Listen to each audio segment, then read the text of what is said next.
Hi, everybody. I'm Hi. so excited to be here to share my research with you guys. My dad and I have had so much fun doing this research, and the presentation that I put together for everybody today is going to trace the Venteicher family back to the earliest roots that we've been able to uncover so far to about the year 1750, which is years before the signing of the Declaration of Independence and, even the start of the Revolutionary War. So you can see on the screen today we're going to follow the Venteicher name across time and space from a humble farm in Liemke, Germany, across the ocean to America and all the way to the Midwest where the settlers started. And to me, this is more than just our family history. It's a really story of identity and faith and perseverance, and I really feel like it's our legacy for the entire family. So I know it's been a minute since I've seen a lot of you in person. I am so happy to do this for everybody. There's a picture of me and Lindsay and my three boys. And the way I wanted to start this off with was just to say hi and remind you all I live in Cedar Park, Texas. I'm a marketing director for a cybersecurity company. And my wife is Lindsay, and the boys are 17, 14, and 10. Um, Coda, Grayson, and Tate. Um, I am very proud to say I'm a ninth generation descendant of Johannes Earward im Altenteich. And I'll explain, don't worry. He was born in 1765 in Liemke, Gütersloh, in Westphalen, Germany. He's the grandfather of Hermann Venteicher, who, if any of you know, he was the first of our family to come to America. And this journey, with my dad and I doing this research is began just with curiosity and kind of a fun project for us to work on. But it's been amazing to make so many amazing discoveries that I'll share with you. And it's really become a mission for us to preserve something meaningful for all the future generations. And I feel like if we understand where we came from, we can live our lives with a little bit more pride and remember the purpose and kind of the history. So I have a four-part presentation today. We'll jump through this, and the Zoom call is going to cut us off at the first 30 minutes. So we'll take a 5-minute break, and then we'll jump back on and we'll finish. But I hope that this sparks some interest in everybody. And if you want to work with me to get access to the tree and to fill in some gaps where I have gaps in the future, that would be amazing. And I'll share the presentation when we're done that has all the information on here and we can talk some more. Sound good? Yeah, I think all right. All right, cool. So we're starting in Liemke, Westphalia, Germany in 1745. The Venteicher family actually thrived and grew in Germany for over 100 years, as far back as I have been able to uncover so far. Our homeland was a small farming village that was in the upper northwest side of Germany. And here's the journey in one map. I think we have 11 generations of Venteichers on the Venteicher family tree, but the journey from Liemke to Nebraska was 5,500 miles, and the amount of information that we've gathered now is 275 years. Hermann Venteicher left Germany in 1854 and sailed from Bremen, Germany to New Orleans, and then traveled up the Mississippi River to Quincy, Illinois. And from there, the family moved to Iowa and Nebraska. And it's a story that is just amazing with the information that we've been able to find out about what it was like to be a German immigrant immigrating to the United States. And it's a story of courage and of the risk that they took and heartbreak at times. And it's a story of all the new beginnings that they went through. So we'll start in Germany in the 1700s, where the Venteicher name was born from the land of Germany itself. And I'll explain what we've been able to figure out about the origin of the Venteicher name. And we'll follow Hermann's emigration story and see how his son, Henry George, brought the family to Iowa, and then we'll celebrate those lives that they built in Nebraska and what all of this means for all of us today and why this story still matters.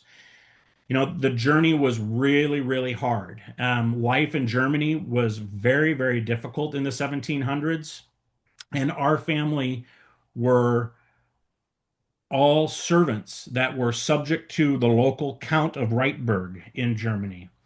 And living life in the 1700s was all about religion and family and faith and togetherness. So I'll share that and we'll talk about what it was like to get across the ocean and what it was like building a life in the American frontier. So part two is going all the way back to our roots in Germany.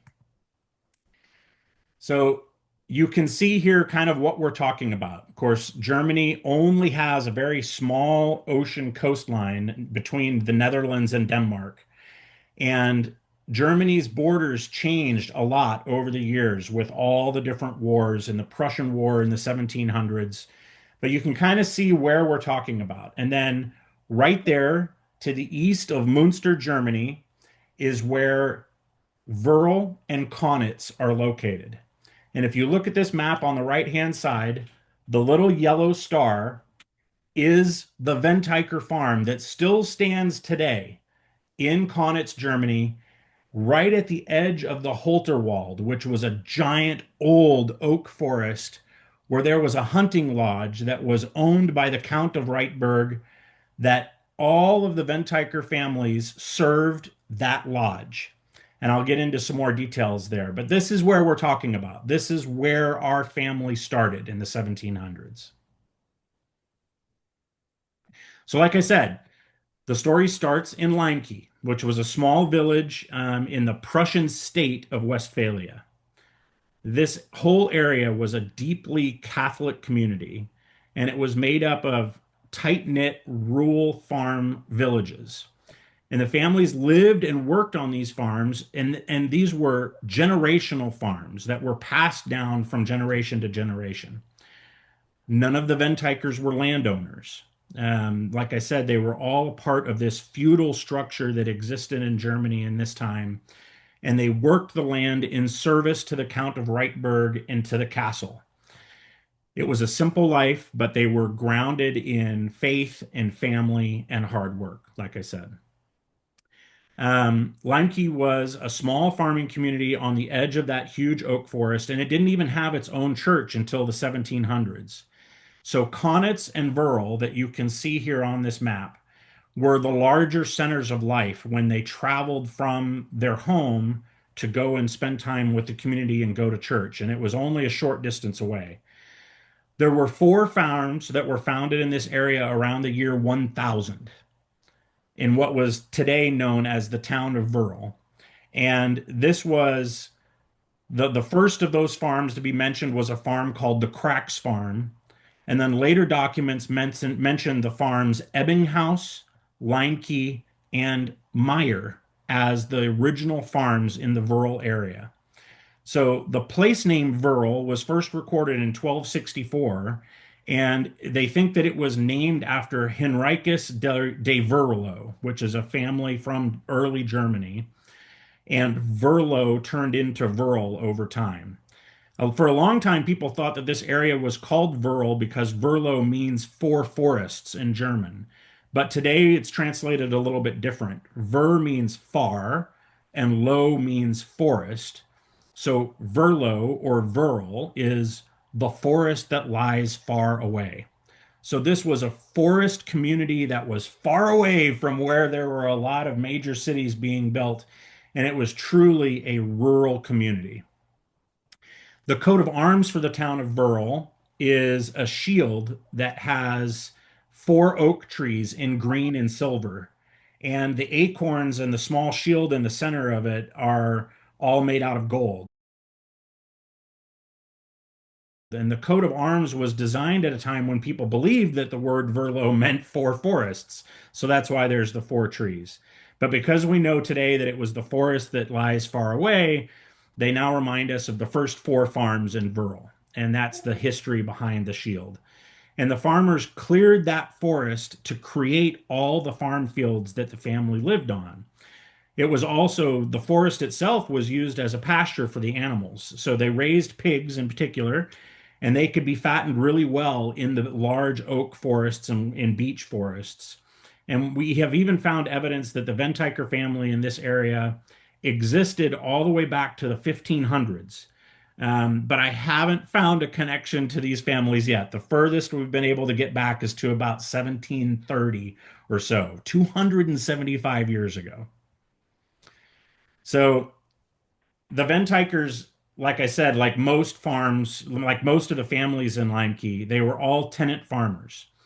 They lived in the multi-generation farms and they worked the same land for years and years and years. And their lives were all completely controlled by the seasons of the church calendar.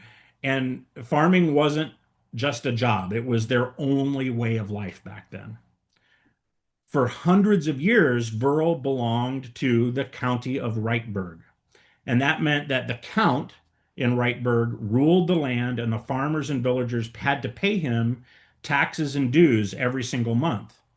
And the land around Burl, including Liemke, was always very poor because very little grew in the marshy, sandy soil that was so common there. So people lived very modestly, and they often suffered from hunger, and it was a hard life. But nevertheless, more farms were added as the population grew and more people settled there. And it was very typical of these farms to have a low German hall house where people and animals lived together all under one roof. And people would move to town, and before they could establish a farm, they would live in these low German hall houses. It was a huge building on the farm, and it offered space where people and animals could all stay there together. There was commonly a hay wagon that could go in through the giant gate that was on the south facing side of the farm, of the barn, and the cows and horses were in all the stalls, and the body heat from the livestock warmed up the living rooms where people stayed. And the hay and straw was stored up in the loft to keep the heat in. And then, in addition to that main house on a farm, there was often a lot of other buildings on the farm, like a pigsty or a bakehouse or a granary. And these hall houses were so huge and so well built that on most of the farms that I'll show you today, those original hall houses still stand on the farms today, 275 years later. Um, so that's a little bit more about this. And it looks like I left a little extra piece over here. Um, so we'll jump to the next thing here. So this is the castle. Like I said, there was this giant forest, and up on the top of a hill was a moated castle that was the castle that all of our families served. And it was called Schloss Holte. It's a Baroque water castle that was constructed as a hunting lodge for the Count of Reichberg in 1616.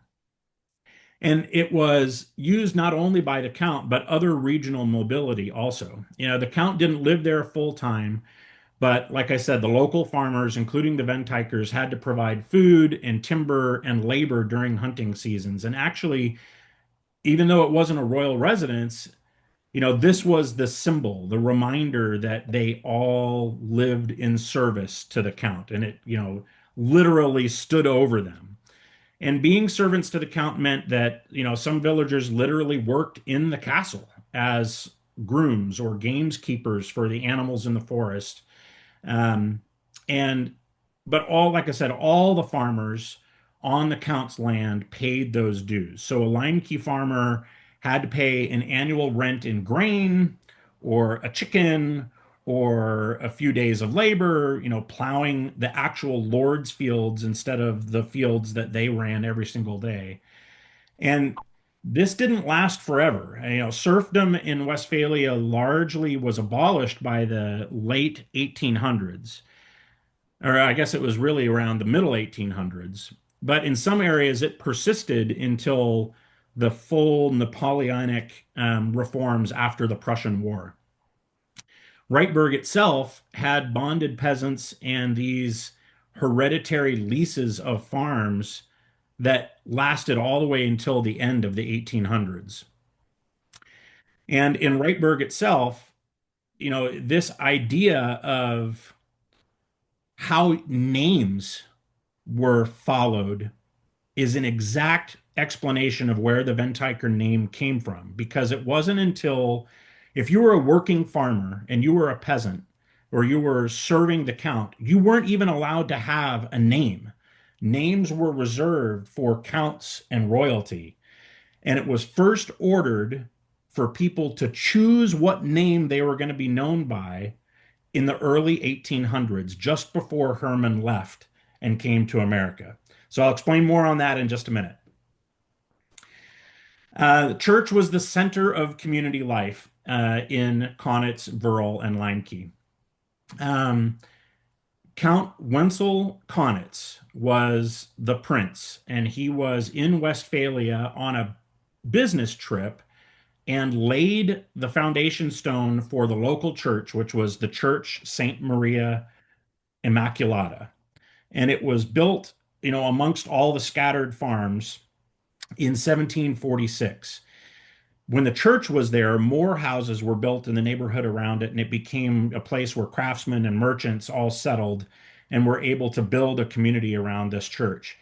The church took a long time to build. The church tower wasn't completed until 1755, almost 9 years later. So, a little bit of history. I know this is really cool. Everything that happened in our family, from births to baptisms to weddings, were all celebrated right here in this church in this picture.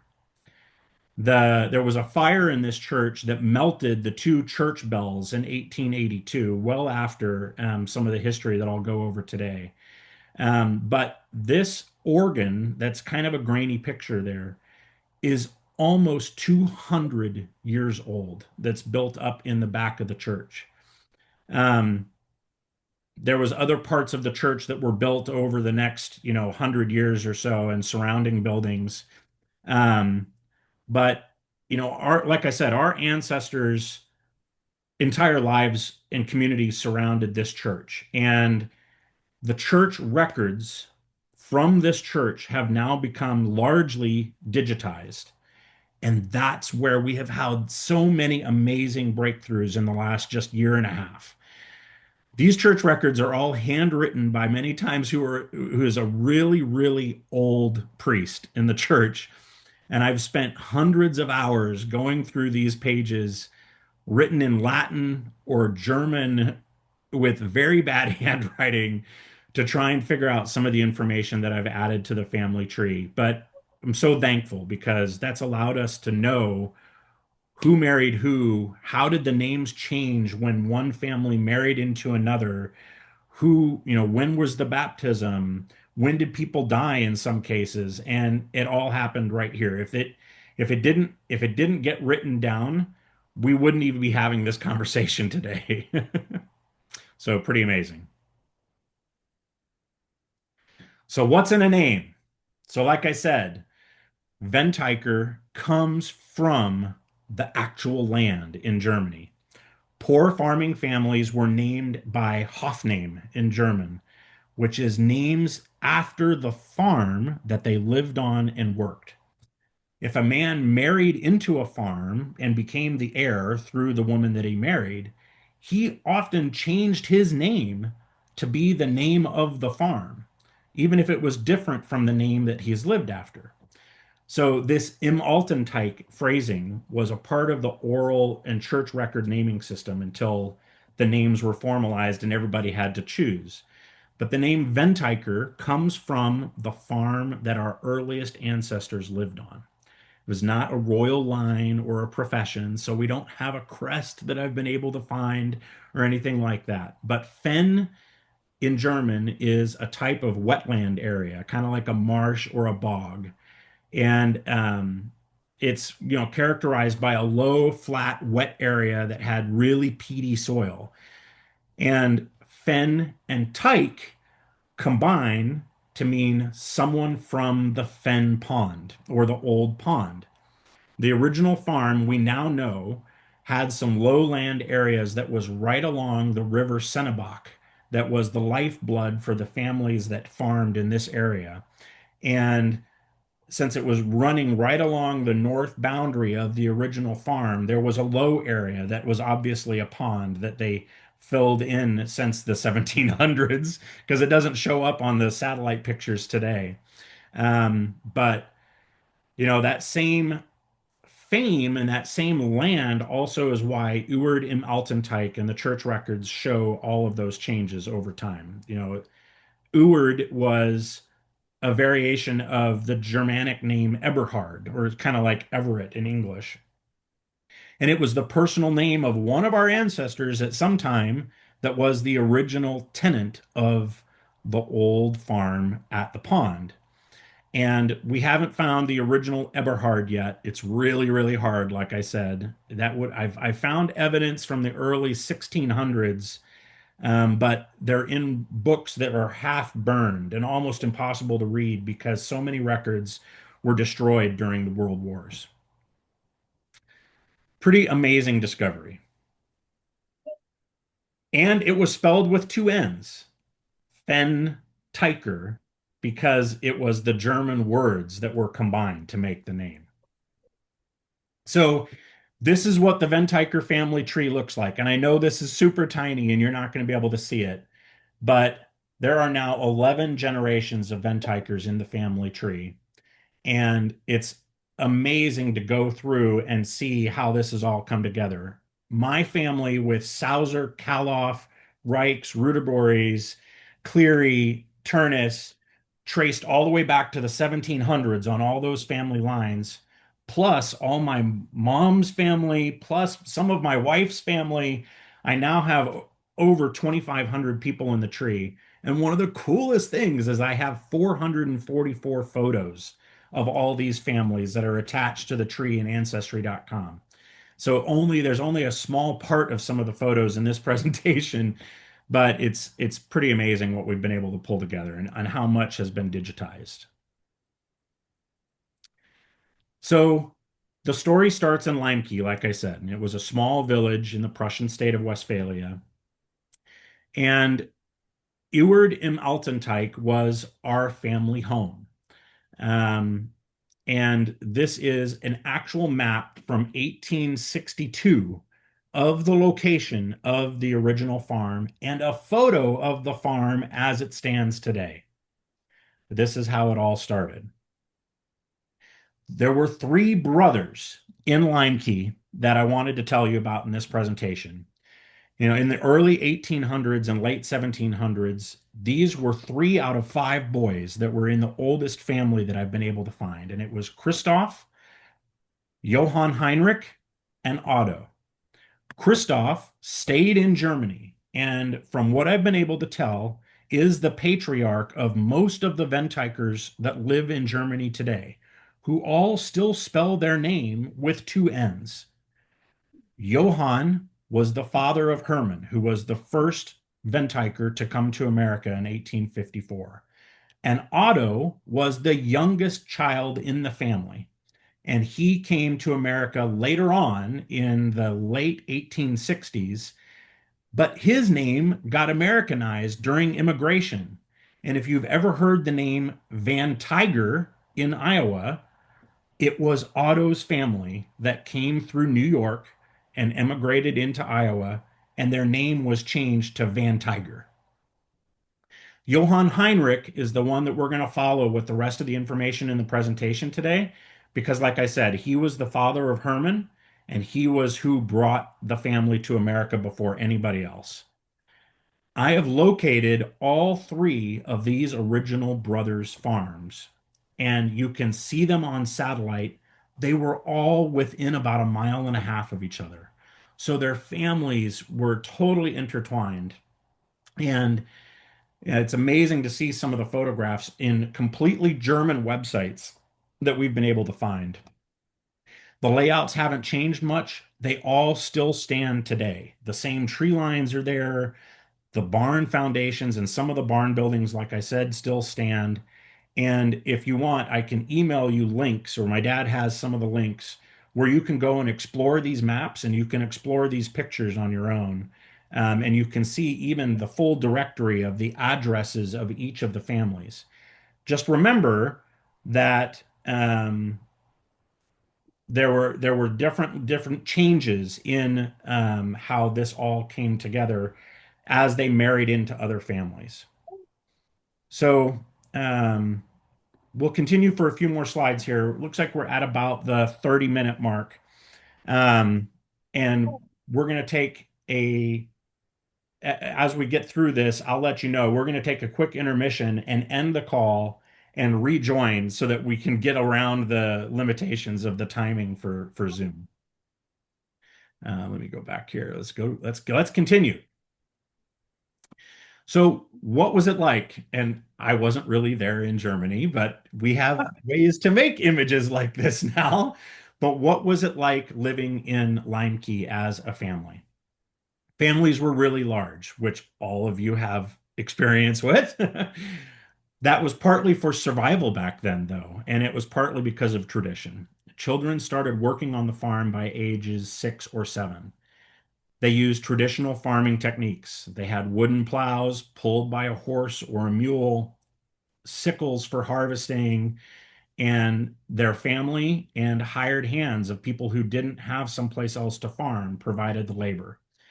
Very few Germans in this time could read or write. Education was extremely limited in this part of Germany, and it was a hard, modest existence. Um, like I said, the soil along the Seine was this sandy heath land, and it wasn't very fertile. And farming was really tough until fertilization was invented later in the 1800s. So farmers grew grains like rye and barley to make beer. They grew potatoes that were introduced in the middle 18th century, 1750 or so, to stave off hunger and to pay off the lords.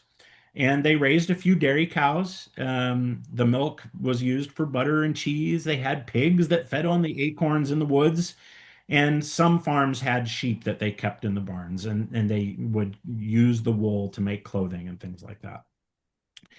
Kids back then didn't have toys very much. And when they were done with their chores, they would climb in the trees in the forest and they would play on seesaws, which is a German invention. Marbles existed back then, so they played marbles, which I know was something that a lot of you are familiar with.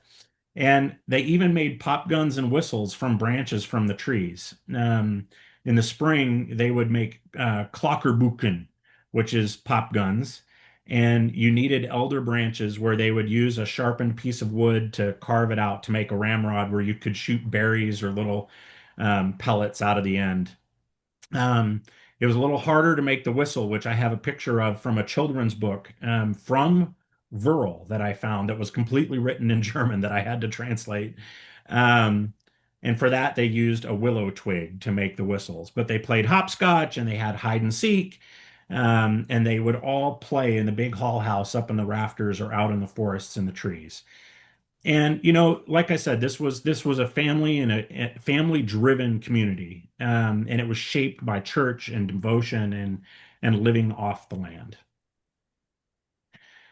Here is our direct line, and I know this is going to be impossible to see, so I'll share this presentation with you all afterwards. But Johann Heinrich Venteicher is the person that I was just talking about. That was one of the three brothers. His son Herman is the first Venteicher that came to America, and Henry George, his son, was the Venteicher that was the first Venteicher born in America that moved to Iowa and eventually Nebraska. The reason why I include these snapshots is because all of the records and all of their brothers and sisters and all of their children is all copied in the tree. And there's so much information. And I just wanted to give you a sneak peek of how much you can see and how much we've been able to uncover in all these years of doing all this research. So, why did they leave Germany? If they had been there for hundreds of years, and had established this community and had multiple farms, and they were involved in every single family there. Why did they leave? Well, in the early 1800s, after the Prussian Wars, Napoleon was defeated and Prussia took over in about 1815. And that made Reitberg part of the Prussian province of Westphalia for the first time. And the Prussian government introduced, modern legal systems, and that gradually eased and took away all these feudal structures. And the final order to break serfdom in Germany came in 1822 when the last count, who was not the same one from before, but this was Prince Aloysius, sold Schloss Holte and all the remaining estates and lands around the castle to a commoner for the first time, whose name was Baron Friedrich Tenge. And in 1822, Tenge purchased the entire lordship of Schloss Holte, including all of the lands around it, for about 34,000 gulden, which was their coinage back then. And now that meant that families like the Venteichers were no longer subjects of any nobleman anymore. And instead, they were now tenants that paid rent to a nobleman who owned the land. And he invested in the area and he repaired the dilapidated castle that had gone out of use over a few years. And he even built a big smelting furnace on the estate in the 1830s. But by 1854, life in Liemke had gotten really hard, especially for someone who's a young man like Herman, who was only 21 years old by that time. And the farms had gotten really overcrowded. The military was coming through and signing up any young military man to be a part of the military and go fight the wars. And land was running out. You couldn't go and marry someone and go get a farm. All the farmland already existed. So Herman made a really brave decision to leave everything he knew and found a cousin that was the son of his uncle and left everything, decided to start over and chase something new.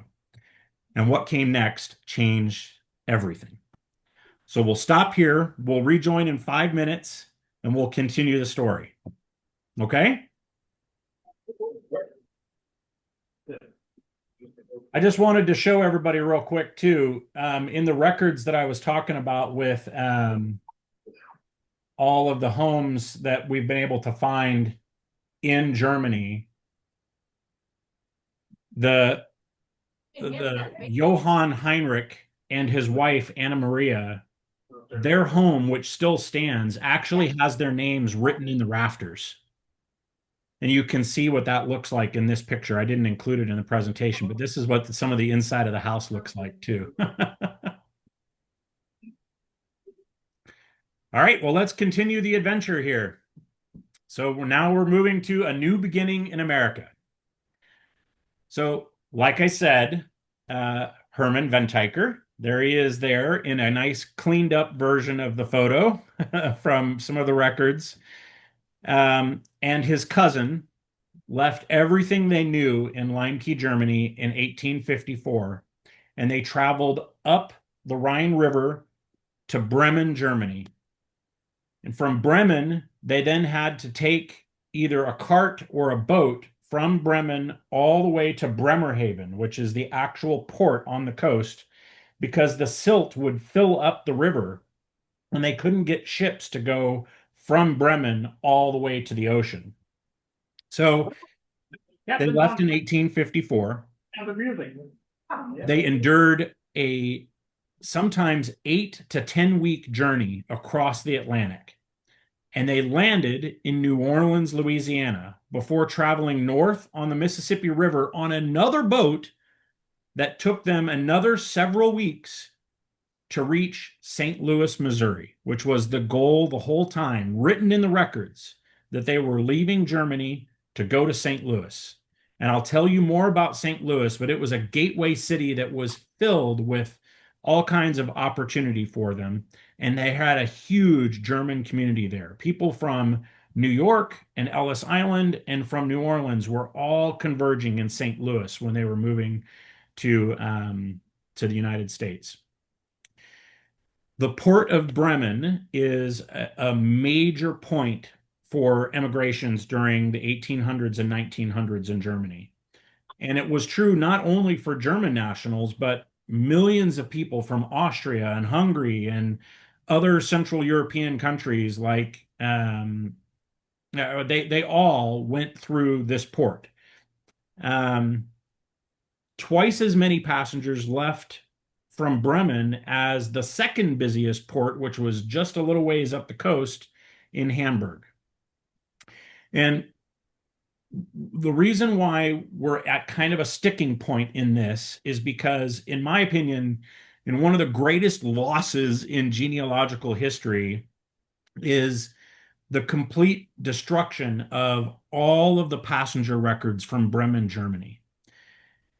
From 1832, the port officials in Bremen started keeping all of these meticulous records of all of the passengers, and it was called the Ordinance concerning the immigration of foreign ships, of something like that. Um, it was the first state law to protect immigrants because they were getting ripped off and people were disappearing and people were dying on this journey. Um, but amongst other things, it required that the ship's owners to maintain a fully detailed passenger list. But in 1851, the Chamber of Commerce in Bremen, uh, where the ship's captains had to deliver all their lists, they decided that even though these lists were improving the quality of both the stay in Bremen before they got on the boat, plus recorded the seaworthiness of the ships and stuff like that, but they said that they were running out of office space, and in 1874 they destroyed all the records that had been previously made, including except for the ones that were like the 2 years before that. And that pattern of destroying the records, except for the previous 2 years, continued all the way to 1909 when they started keeping all of the records. But even then, the lists from 1909 and any of the other lists that survived this cleaning out the office process were all destroyed when a warehouse was hit on October 6, 1944 during World War II. So, except for a few little discoveries of lists from like 1908 and 1914, there is nothing in the German archives, and no records of the Bremen passenger lists have ever come to light. So we rely on the records from the ports that people landed in. And I'll tell you a little bit more about that. So, because we lost all those Bremen departure lists, the researchers that are searching for where our ancestors went to, we have to fall back on those arrival lists, like I said. And in the case of immigrants to the United States, that source is the US Customs passenger lists. I have not been able to find the actual record with the name of Herman traveling across the ocean. We know that the local Liemke records say that Herman left with his cousin Heinrich Rixneuoner, which was his mother's maiden name, in 1854. But right next to their names is an indication that this was a clandestine emigration. When young men were facing being conscripted into the war, they would hide on the ships inside straw mattresses until the ship was out of sight of the German shoreline. And then they came out, which means they missed all of the people who were making the lists of who exactly is on this boat. So if Herman and Heinrich snuck onto a ship, we may never find the record of their travel, where they left Bremen and landed in New Orleans. We know that it was really, really common and that this was the path that they would have gone down. And because the records say that they left Liemke in 1854 and then would, like I said, would take the boat up the river to get to St. Louis. I'm looking in St. Louis, I'm looking in New Orleans, Not all of the records have been digitized yet. Just like going through all those church books is really, really tough, going through all these handwritten records from a ship's captain is really, really difficult. There was one ship named the Johannes that left Bremen on the 23rd of October in 1854 with a whole bunch of people from Liemke. And I think that this is the ship that they traveled on, but I don't know if we'll ever know for sure. Pretty amazing stuff. So, what was this journey like? It was really, really tough. Like I said, it was like 3 months crammed into the dark between decks. And I'll try and explain a little bit of the research that I've done to figure out what it was like. So, first, they had to get to the port from Liemke. It took about 2 weeks, many times walking from the farm all the way over 100 miles to get to the port. If they could get a boat, they would take a boat. If they could ride in somebody's horse cart, they would do that. But once they got there, they had to pay taxes. They had to prove that they weren't drafted in the military, and they had to get a travel pass and get permission. We know in the case of our guy, he didn't get permission. And they risked huge fines and even imprisonment by doing that. So a steerage ticket to get from Bremen or Hamburg to New Orleans cost about the same amount as 6 to 8 months of a farmhand wages at this time after they were free. So lots of families, if they were moving their whole family, they would sell all their livestock, they would sell all their tools, and they would even borrow against the land that they had inherited after the big change. And then after that, you know, well, like I said, I mean, they had to walk or they had to take the rail. And then before they were able to get on the boat, even after doing all of this stuff, there was a medical check and they had to fumigate all their baggage. And there were agents that were there on the dock that were ripping people off and taking their life savings because they weren't officially a part of the ship. So then you got on the boat. And in this case, it was mid-October. And these boats carried about 300 passengers and they left late in the season, but we know that it took like 90 days to get across the sea in the fall or even in the winter in this case. And they did that because the autumn winds helped, them be able to get across the ocean. But there were huge North Atlantic storms, which killed lots of people and sank dozens of ships filled with immigrants. Once you were on the boat, you got 2 square feet per person. The bunks were triple stacked between the ceiling and the floor, and you had inches between the tip of your nose and the roof if you were on the top bunk. Um, you were all in there head to toe. There was no privacy. Fresh water was rationed to 2 or 3 cups of water per day, and you lined up with tin pails. And by the time you were halfway across the ocean, all the water supplies turned brackish from all of the salt air being absorbed into the water. The ship baked bread twice a week, and they served the people on the ship salted pork and peas. And many of them brought cheeses or dried apples with them because they didn't like some of the food that was being offered on the boat. But when you were in between the decks, the only ventilation came through small portholes that were drilled in the side of the ship. So you couldn't have lamps because they obviously didn't want the ship burning after dark. And so it was dark, it was stinky. People were sick, people were throwing up everywhere. Up to 20% of the people on each ship died before they ever saw the shoreline of America. It was really rough. Cholera was really, really bad in the 1850s in Germany. And any cough of someone on the boat caused huge panic. So a lot of the ships were nicknamed plague ships when they landed in New Orleans. And if you were sick, you had to go into an even smaller space on the ship called quarantine. And you would have to spend weeks in there before you could show that you were sick. So people were dying like crazy. Um, to try and keep the ships clean, everyone on the deck or in the boat had to scrub the decks every single morning. A lot of the Catholics on the boat said the rosary in groups.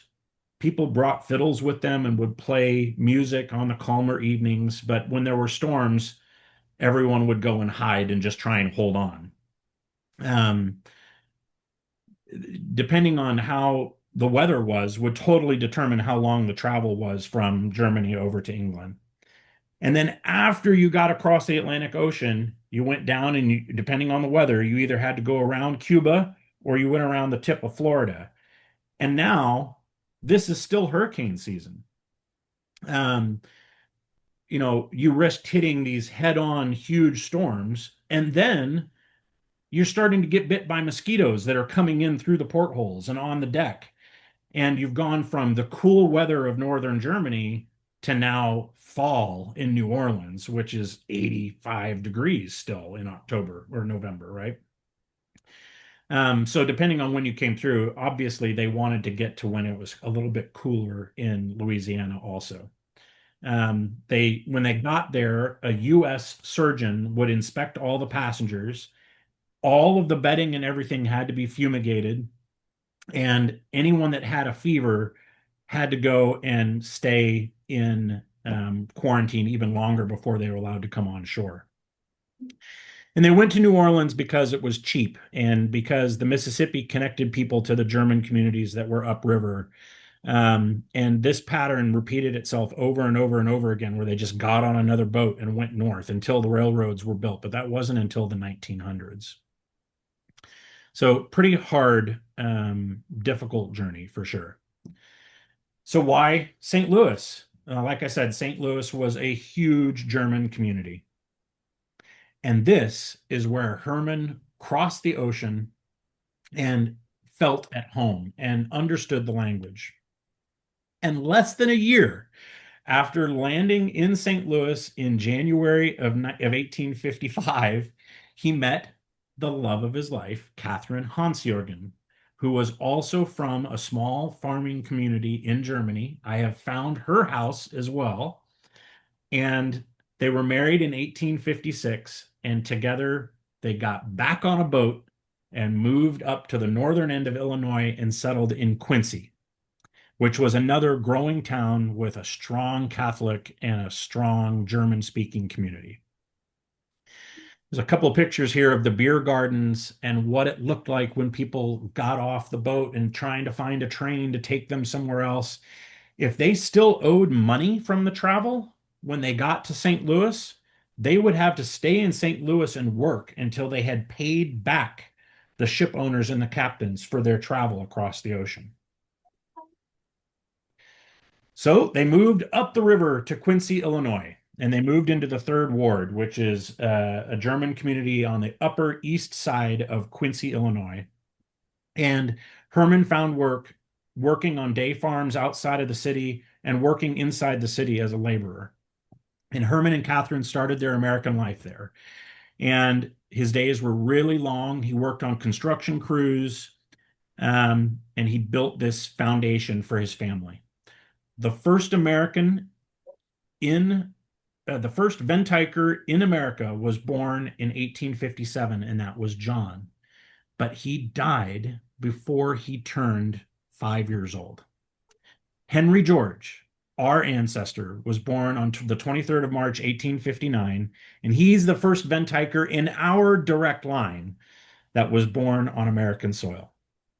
Um, their life was very difficult, very small home, but they carried through all those values from Germany, and they focused on the church community, they focused on family, and they persevered.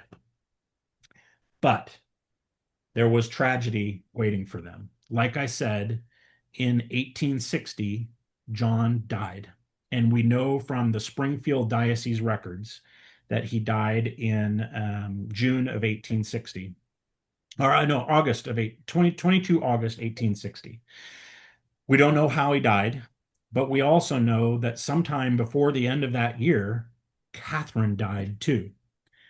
But in the aftermath of the Civil War and epidemics and fires that spread across the city hall, all of those records were destroyed.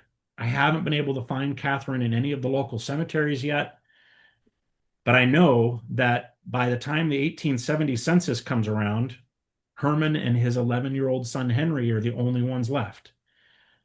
And I know that he found another woman and got married in 1865. So lots more research to do here, but it must have been an incredibly hard thing to go through for Henry. Catherine Gertrude Cathman was the new woman that he met, and they were married in 1865. And that brought stability back to his life, and they raised six more children, but they still struggled. And even after moving to Iowa, they continued to grow this family. But I have records that they had four additional children that died as infants. Okay, cool. So yeah, so like I said, unfortunately, we know that she died sometime in 1860 and he remarried in 1865, but by 1870 in the census records, there's no sign of them. And because of how the destruction and some fires in City Hall and things like that, all of the records are gone. So I'm still searching to try and see if I can find a grave for Catherine somewhere in Quincy, Illinois. But so far, haven't been able to figure out exactly what happened to her. And it must have been really, really hard. But he met Catherine Gertrude Cathman. And this time, they got married in 1865. And this obviously stabilized things a lot because between Quincy and moving over to Iowa, they Where's raised Herman? six more. Can you hear me? I'm just pointing out on the picture. So this is Herman, and this is now Gertrude Cathman. Here's Henry George. So he's like 21 years old in this picture, and so this is all of his half brothers and sisters. That's right. Now, this was taken before the two youngest members of Herman's family were born, but it was still really, really hard for them. When they moved from Quincy to Iowa, we have records that they tried to have up to four more children that all died within the first 6 months of life. Really, really tough. But Henry grew up with six half siblings, and I think that that's a strong example of resilience and rebuilding after all of that tragedy. Must have been really tough, though. So here we are in Iowa. Henry George Venteicher, I think, represents a huge turning point. He was born just before the start of the Civil War, and he was raised in this Catholic home where everyone spoke German and they were learning English. And he was tested by losing his mother at a really young age, but he is the foundation of our American Venteicher family. After the Homestead Act of 1862 was passed, that created an incentive for everybody to move out of the towns and settle the undeveloped Great Plains. And many immigrants pushed off to the Midwest where the ground was so good that they could grow corn and they weren't used to that. That was rarely grown in Germany at the time. But most of them who moved from Germany were dairy farmers, and they preferred to settle near the larger cities where they could still get back and forth to sell the products. So they didn't actually go very far. They were still far enough away from Quincy in Iowa where they could move back and they could sell milk and stuff like that. So as a young adult, in what I see is about 1877, Henry moved west to Iowa with his father and two brothers and two sisters, um, where Herman's where Herman's brother Anton had settled with his wife Lizzie Luke and their 10 children, who came all 12 of them across the ocean from Liemke in 1869. Henry was doing pretty good because Henry and Herman bought three farms over 600 acres right down the road from Anton and the rest of his family and Anton's son who built a farm down the road. At another farm just down the road was the Reichs farm, and that's where he met Mary Anna, who you see in the picture here.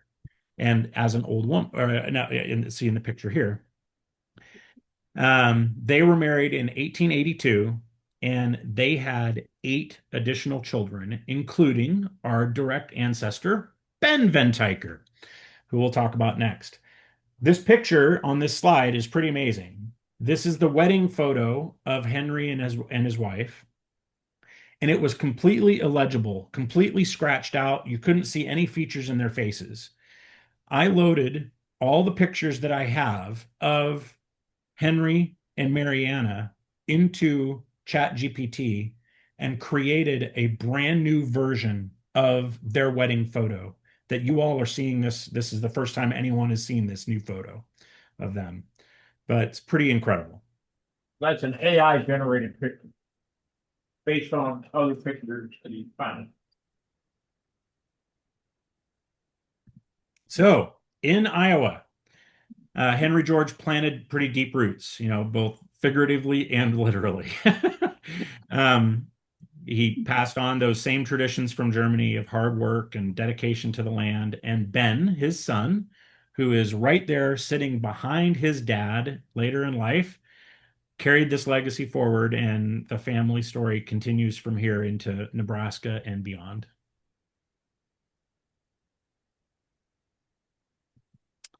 And so, oh, go ahead. You want to add something, Dad? No, we were just saying Ben's up first. The Ben that's here is not the first. That's right. All right, cool. So, I end this presentation by going through just a couple more things. I mean, what a lot of people don't realize is these families that moved to the United States from Germany made our American life the way that it is today. Christmas trees didn't exist in the United States until the German tradition of Christmas trees came over. And, um, Yeah. even though um, Henry lived through all of this loss, and Herman lived through all this loss, they really fought, and Bernard continued that idea. Ben continued that idea of fighting. And I think this isn't just a story of the past. It's really the origin of who we are. I put the picture of all the grandchildren of Herman on here, which I think you can point out, Dad, where Sylvester is in that picture. He's right here. But it's because kindergartens didn't exist in the United States until German people decided that we should teach our earliest children and created kindergarten. Um, and, like I said, Christmas traditions, Christmas trees, dyeing Easter eggs during Easter, and Advent calendars, those are German traditions. Those were never things that existed in the United States before the Germans came over. And Oktoberfest, which happens all over the place. I love Oktoberfest here in Central Texas, where we have a huge German population. That's a picture on the right-hand side of the first Oktoberfest in Munich in 1810. And now some of the largest Oktoberfests in the world are held in Milwaukee and Cincinnati and outside of New York. So it's pretty amazing what they brought with them. So just to wrap up for part 4, Ben was our Nebraska pioneer, the son of Henry, and was the real first person to put down any roots in Nebraska. And he moved when he was 9 years old in 1901 to Elgin, Nebraska, which a lot of you know, with his 2 brothers and 4 sisters by that time. And there was lots of the open farmland, and many of the familiar families that their parents and their parents' parents knew back in Germany had all settled in this part of Nebraska. Herman Venteicher Jr., Henry's half brother, continued farming the farms in Iowa for many, many years. And he is the patriarch of a lot of the Iowa family there. And we can trace back a lot of those records to him. But farming in Cedar, Nebraska, where they first came to, wasn't easy. The soil was hard. The summers were dry, and the winters were really, really tough. But Ben married Lizzie Kaloff on the 22nd of August in 1915. Of course, Sylvester was born in May of 1917, only a few years later. The Spanish flu, unfortunately, took Ben's mother, Mary Anna Reichs, in on Halloween in 1918, and his father died only a couple of years later in 1922. But the Venteichers endured. You know, we all continued raising livestock and raising crops, and still continued to mass every single week. And I think it was 1923 when they moved to Clearwater. You know, I think it's amazing. You know, these weren't wealthy families, but they were rooted and they lived their lives with purpose and discipline and devotion. And it's amazing to see those records come through as I've done all this research. You know, what I've shown you is from the 1700s all the way through to 1901. And I think that that theme of hard work and faith and loyalty and service and a love of gathering together. I wish I could be there with all of you. I just started my new job and I couldn't travel. But I think those are the things that carry through every record that I've been able to uncover. And it's been really fun putting this together to show to everybody. And I think that, you know, stories like ours remind us that we need to slow down and remember the history. And, you know, our ancestors weren't famous. They weren't princes and kings, but they were brave and they fought and sacrificed and struggled to make it to the United States. And that's what I think this presentation has been all about, is honoring all of them and realizing that their legacy continues in all of our lives. So thank you for giving me a couple of minutes to present this to everybody. I really appreciate it. Like I said, I'm going to share out the copies of the presentation, and if you all want to help me with the family tree, I'm sure Dad will pull it up and show it to you guys when you're all hanging out there. But this has been really fun putting this together. I hope you all liked it.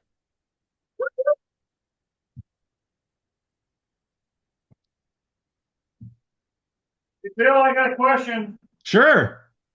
So, when they came over, so when Herman came over, so if we're not officially, nobody ever officially was recognized as, were they ever considered a citizen?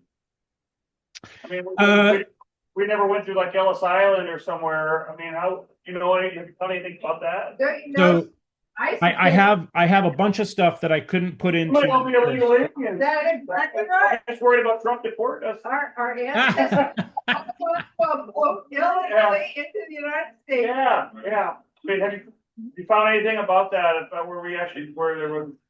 Yeah, so there's more research to be done around that stuff. So to be fair, like Ellis Island and the Port of New Orleans, when you came into the country, naturalization did not happen at that time. Okay. So you were given permission to move in to settle the land and to be a part of America, but many times you had to go through a whole process to become an American citizen. And I have some records of American citizenship for all the people that we've talked about ever since they set foot in America. I also have records of their draft cards and military service. And that's another thing that I think with so many of the young people in our lives that are in the military, in our family, and all the military family from Sylvester's family, that was another big thing that shows up in all the records of them becoming citizens and then serving and fighting. I think there were Venteichers along these lines. Like, I don't ever know what happened to like Henry's cousin, for example, or Herman's cousin.